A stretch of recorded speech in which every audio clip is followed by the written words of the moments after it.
What's up, everybody? Broke Rad here with you again. Today we are changing the oil and winterizing our Seadoo jet skis. As you can see from the leaves on the ground, here in Texas it's fall. Time to winterize these guys. And these are 2015s, and in the manual you can see here that there is storage and preseason prep in the manual. We're just going to be following that today. It's on page 96. But if you don't want to read the manual, I'm going to break down all of the things that we're going to do today. All right, everyone. So the first thing we need to do is clean out the propulsion system. So my brother is under this jet ski, shooting water up through the grate. And then we will also clean your propulsion system as well on both jet skis. And then we're going to use a lubricant, basically an anti-corrosion lubricant, to protect the metal. Okay, so now we are going to put anti-corrosion lubricant on all of these exterior metal parts with the impeller, and make sure to do it on the underside as well. Okay, so the next thing we're gonna do is an exhaust system flush. So you can see we've attached our hose to the port side of our jet ski. And what we're gonna do is we're gonna start the jet ski first.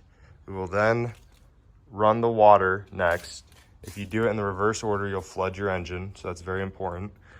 You're gonna run your jet ski for 90 seconds, turn off the hose, and then you will run your jet ski at 5,000 RPM for 5 seconds, and then turn off the jet ski. All right, so my brother's gonna start the engine on our jet ski first.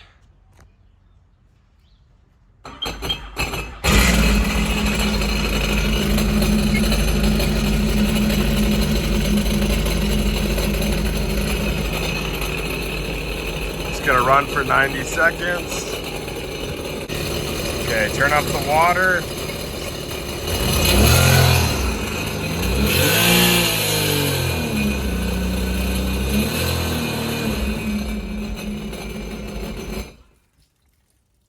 Cool.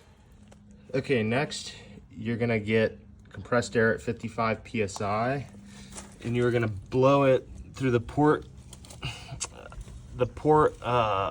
entry right here to blow out any of the water that is stuck in the impeller. Okay, we're now gonna add enough fuel stabilizer for the whole tank so that they sit over the winter, and we're gonna fill them all the way up using premium fuel, okay? So the next thing we're gonna do on these guys is an oil change. If you go to your manual, you can see on page 82, it starts how we are gonna have to take off this entire top piece of both skis to access the engine and then do the oil change. We're going to lubricate the engine as well. So we're going to walk you through how to do all that. Okay, so the first thing we need to do to take this top off is you remove this panel here. And then you've got two wiring harnesses right here that need to be disconnected. So you can see that there's this red piece here that is basically the lock, and I can't just push it out. So the trick is to go in with a flathead screwdriver, and you gently go under it, and then that pops right out. You can do that on both of these. Okay, so the trick to get these undone once you have them unlocked is to keep using that screwdriver, and you can see there's this little tab inside of there. So same thing, you need to get under it and push it up so that you can pull this apart. And it's helpful to have two people to do this. You can do it yourself, as you just saw, but it's easier with two people. Okay, so the next thing we're gonna do is start taking apart the steering cable. So again, we're gonna pop this out on both sides.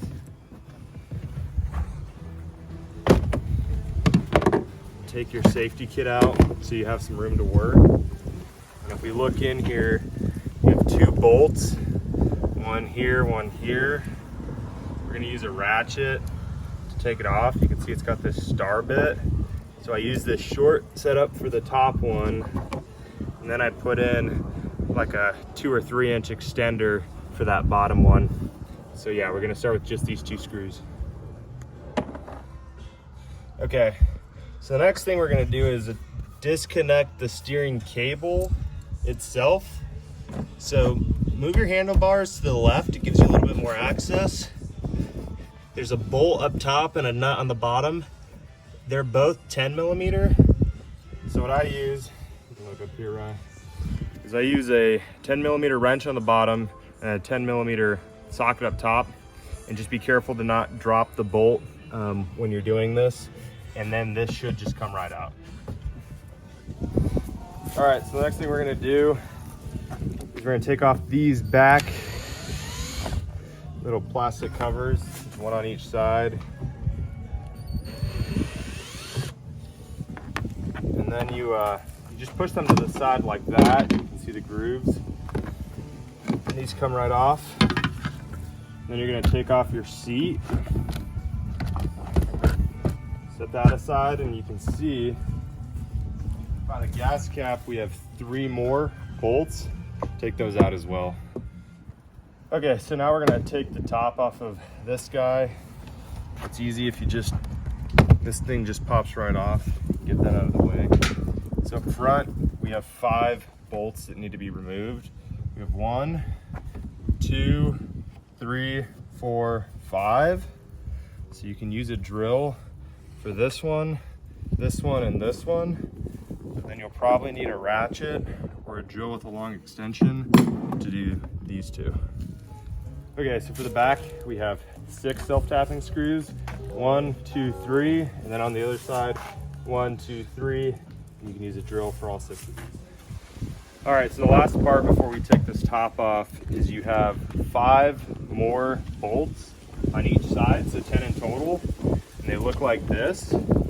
So what we do is we take a 10 millimeter ratchet, put it on the bottom, and then you can just use the drill up top, and that's how we were disassembling those. Again, 5 on each side, and then we can pop the top off.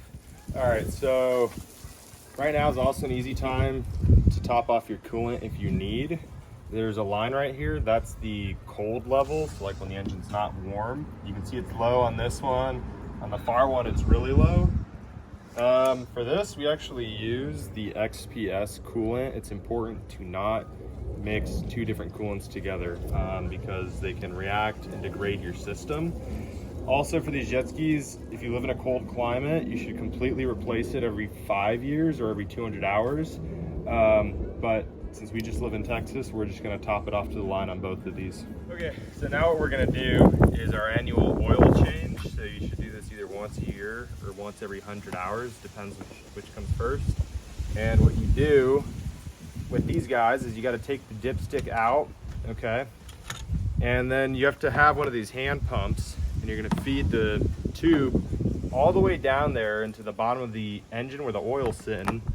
And then you should hold on to your old oil from the previous year and fill these up with your engine oil. And these run on 5W40. XPS does make a specific oil for this, but you can definitely get away with just full synthetic 5W40. So we're gonna go ahead and pump that out. So as you can see, we've got the tube all the way down the engine, and as we pump, it pulls the oil out and puts it into our old oil container down there. And it should be about 2 quarts of oil, just so you know. Okay, so we're going to do the oil filter now. And this is the oil filter cap. You can see it's got 3 bolts. These are 1/4-inch bolts. And we've also put a paper towel here to catch up any loose oil. And I found that it's better to use this really long extension if you have it, because when you put it on, it's above the engine, so it's easy to just rotate. Okay, so the filter should come out with the cap all in one piece.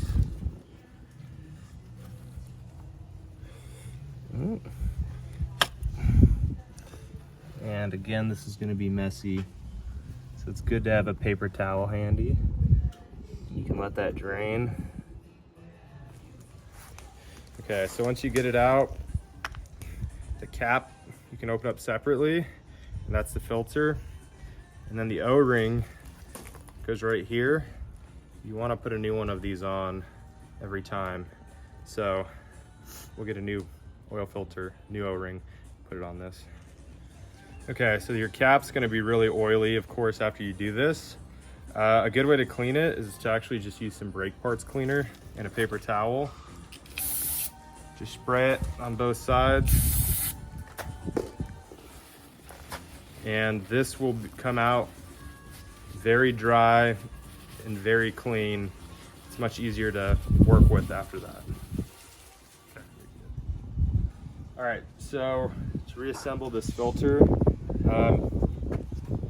one, remove your old oil with the pump, and then you can go in there with a paper towel and clean that out. For your O-ring, you can take a tiny bit of the old oil or new oil, just a little bit, and lubricate that O-ring. And then that O-ring is just gonna go on the outside of your cap, just like that. And then your new oil filter, the side that's all metal, should fit into this cap very snugly. And again, that's so that when you're taking it out, it comes out as one assembly. And then once everything's clean, you can put it back in and bolt it back down. So same trick as before, you're probably gonna spill a little. Get your brake parts cleaner, spray this down a little bit, come in here, wipe off all that excess oil so it's not in your engine or accumulating, and you're good to go with that oil filter. Okay, so then it's time to fill up the engine back with oil. You can see we're using full synthetic 5W40. Again, there is an XPS rated oil, but this is fine and it's a lot cheaper. And right where that dipstick went, we're gonna put 2 quarts of these. So we just bought 2, and yeah, just take your time and fill it back up. All right, when you put your 2 quarts in, be sure to put your dipstick back. Just goes in there and then it'll lock in. Same thing, brake parts cleaner if you need to. There's a little oil here. Clean that up. And then an important thing to do with when your engine's exposed is take something like this, which is an anti-corrosion spray, and everything that's metal, just spray it, wipe it down, and that'll help keeping it from corroding over time.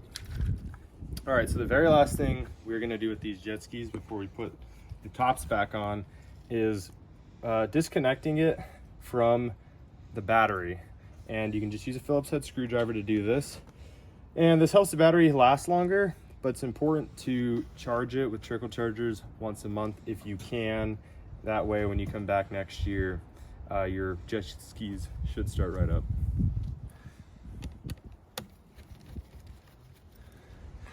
All right, so once everything's done on the insides, you're gonna put your top back on.